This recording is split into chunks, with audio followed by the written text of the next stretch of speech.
জুলাই অভ্যুত্থানে শহীদ পরিবার ও আহতদের সহায়তায় গঠন করা জুলাই শহীদ স্মৃতি ফাউন্ডেশনের অর্থ আত্মসাতের ঘটনা যেন থামছেই না। টাকা হাতিয়ে নিতে সক্রিয় হয়ে উঠেছে প্রতারক চক্র। এমনই একজন জাতীয় নাগরিক কমিটির নারায়ণগঞ্জের ফতুল্লা থানা কমিটির বহিষ্কৃত সদস্য দিলশাদ আফরিনকে পুলিশের কাছে সোপর্দ করেছে সংগঠনটি। অভিযোগ আছে, জুলাই ফাউন্ডেশনের সহায়তা পাইয়ে দিতে ভুক্তভোগীদের কাছ থেকে নগদ টাকা হাতিয়ে নেন আফরিন। কল রেকর্ড ও হোয়াটসঅ্যাপের খুদে বার্তায়ও মেলে তার প্রতারণার প্রমাণ। 7-8 জনের থেকেই 10,000 টাকা করে নিচ্ছে। 10,000 টাকা করে এই কথা বলে নিচ্ছে যে আরেকজন আহতকে আপনার 20,000 টাকা থেকে দেওয়া হবে, প্রয়োজন আপনি কলে কথা বলেন।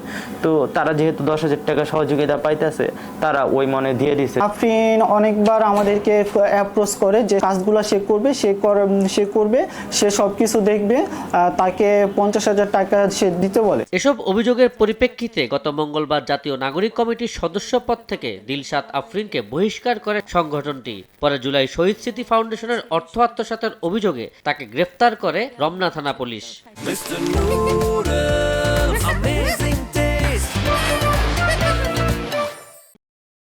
বিভিন্ন লোকদের কাছে টাকা নিয়েছে যে ফাউন্ডেশন থেকে বিভিন্ন অর্থ দিয়ে দিবে, সাহায্য সহযোগিতা করবে, 20,000, 50,000, 1 লাখ এভাবে টাকা নিয়েছে। এই প্রক্রিয়াতে তারা আটক করেছে, তাদের ফাউন্ডেশনে আটক করে তারা পুলিশের কাছে হ্যান্ড ওভার করেছে। আমাদের ইনফরমেশনগুলোর ভিত্তিতেই তারা সিদ্ধান্তটা নেয়, তাকে 8 তারিখে তাকে বহিষ্কার করা হয়। আইনের ঊর্ধ্বে কেউ না, সুতরাং যারাই যে কোনো রকম অন্যায় করবে আমরা তাদেরকে কোনোভাবেই প্রশ্রয়গুলো দেব না। আহত ও শহীদ পরিবারের অর্থ যেন প্রতারকদের হাতে না যায় সেই বিষয়ে ফাউন্ডেশনের প্রধান নির্বাহী হুঁশিয়ারি দিয়ে বলেন, প্রতারণার চেষ্টা করলে নেওয়া হবে কঠোর ব্যবস্থা। প্রতারণার ব্যাপারে আমরা সবসময় সচ্চার, আর যারা প্রতারকরা আছে আমরা এই জন্যই আমাদের ভেরিফিকেশন যে প্রসেসটা সেটা এতটা হার্ডভাবে করছি, যাতে যারা প্রতারক আছে যাতে আমাদের কাছে যে আমানতের টাকা আছে সেই টাকাটা যাতে ভুল মানুষের কাছে চলে না যায়। জুলাই অভ্যুত্থানের প্রকৃত ক্ষতিগ্রস্তদের যাচাই বাছাইয়ে জুলাই শহীদ স্মৃতি ফাউন্ডেশন কাজ করছে বলে জানান স্নিগ্ধ। টাকা হাতিয়ে নেওয়ার জন্য আবু সাইদ নিশান, সময় সংবাদ, ঢাকা।